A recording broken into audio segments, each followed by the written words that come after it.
Kerajaan Gowa Talo. Pada awalnya, di daerah Gowa, terdapat 9 komunitas, yang dikenal dengan nama Bate Salapang, yang artinya 9 bendera, yang kemudian menjadi pusat kerajaan Gowa, yaitu Tombolo, Lakyung, Parang-Parang, Data, Agangjene, Saumata, Bisei, Sero, dan Kalili. Kemudian semua komunitas bergabung dan sepakat membentuk Kerajaan Gowa. Kerajaan Gowa adalah salah satu kerajaan besar dan paling sukses yang terdapat di daerah Sulawesi Selatan. Di Sulawesi Selatan pada awal abad ke-16, terdapat banyak kerajaan bercorak Hindu, tetapi yang terkenal adalah Gowa, Talao, Bone, Wajo, Sopeng, dan Luwu. Pada tahun 1605, Sultan Alauddin 1591 sampai 1639 Masehi, dari Gowa masuk Islam berkat adanya dakwah dari Datuk Ri Bandang dan Sulaiman dari Minangkabau. Sejak saat itu, kerajaan Gowa resmi menjadi kerajaan Islam. Islamnya Raja Gowa segera diikuti oleh rakyatnya. Kerajaan Gowa dan Talo akhirnya dapat menguasai kerajaan-kerajaan lainnya. Dua kerajaan itu lazim disebut Kerajaan Makassar. Kerajaan Gowa mencapai puncak kejayaannya pada abad ke-16 yang lebih populer dengan sebutan Kerajaan Kembar, Gowa Talo.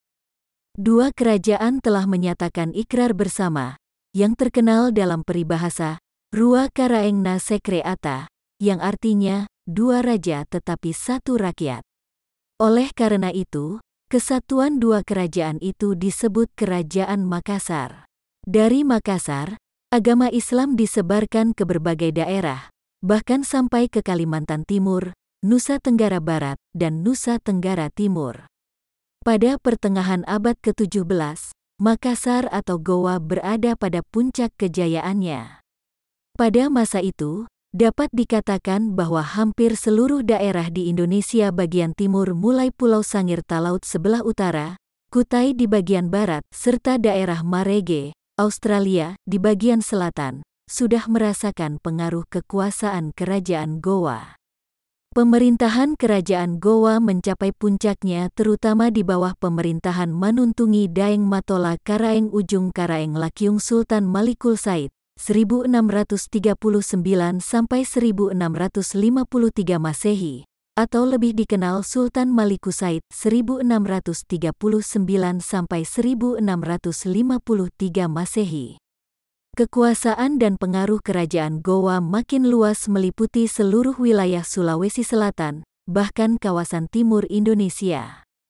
Kerajaan Gowa ketika itu telah mampu menjalin hubungan akrab dengan raja-raja di Nusantara.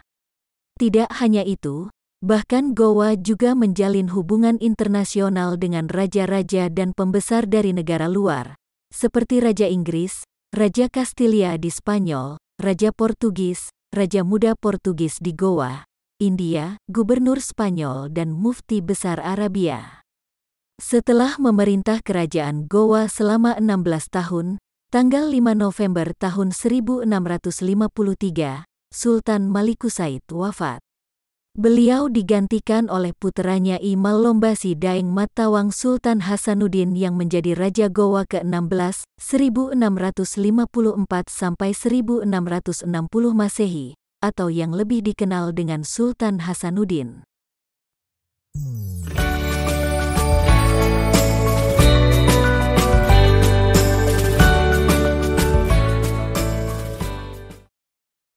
Sultan Hasanuddin bersikap tegas dan tidak mau tunduk kepada Belanda. Pada tahun 1654 sampai 1655 Masehi, terjadi pertempuran hebat antara Kerajaan Gowa dan Belanda di Kepulauan Maluku. Pada bulan April tahun 1655, pasukan Kerajaan Gowa yang dipimpin Sultan Hasanuddin menyerang Buton, dan berhasil mendudukinya serta menewaskan semua tentara Belanda di negeri itu. Sultan Hasanuddin juga berhasil memperluas daerah kekuasaannya dengan menundukkan negara-negara kecil di Sulawesi Selatan, termasuk Kerajaan Bone. Raja Bone atau Aru Palaka diusir dari negerinya. Setelah Belanda mengetahui bahwa Bandar Makassar cukup ramai dan banyak menghasilkan beras, Belanda mulai mengirimkan utusannya ke Makassar untuk membuka hubungan dagang. Utusan itu diterima baik dan Belanda sering datang ke Makassar, tetapi hanya untuk berdagang. Setelah itu, mereka mulai membujuk Sultan Hasanuddin untuk bersama-sama menyerbu Banda, pusat rempah-rempah. Belanda juga menganjurkan agar Makassar tidak menjual berasnya kepada Portugis. Namun, semua ajakan Belanda itu ditolak. Antara Makassar dan Belanda sering terjadi konflik karena persaingan dagang. Permusuhan Makassar dan Belanda diawali dengan terjadinya insiden penipuan pada tahun 1616 Masehi.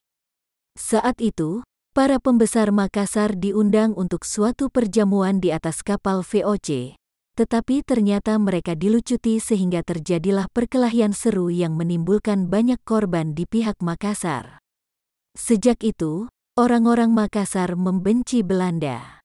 Suatu ketika, orang-orang Makassar membunuh awak-awak kapal yang mendarat di Sumba. Orang-orang Belanda pun juga sering menyerang perahu-perahu Makassar yang berdagang ke Maluku. Keadaan makin meruncing dan akhirnya pecah menjadi perang terbuka.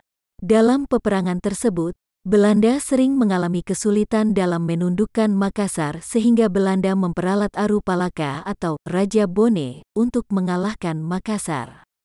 Peperangan demi peperangan melawan Belanda dan bangsanya sendiri, bangsa Bone, yang dialami Gowa, membuat banyak kerugian. Kerugian itu sedikit banyaknya membawa pengaruh terhadap perekonomian Gowa. Sejak kekalahan Gowa dengan Belanda terutama setelah hancurnya benteng Somba Opu, keagungan Gowa yang sudah berlangsung berabad-abad lamanya akhirnya mengalami kemunduran.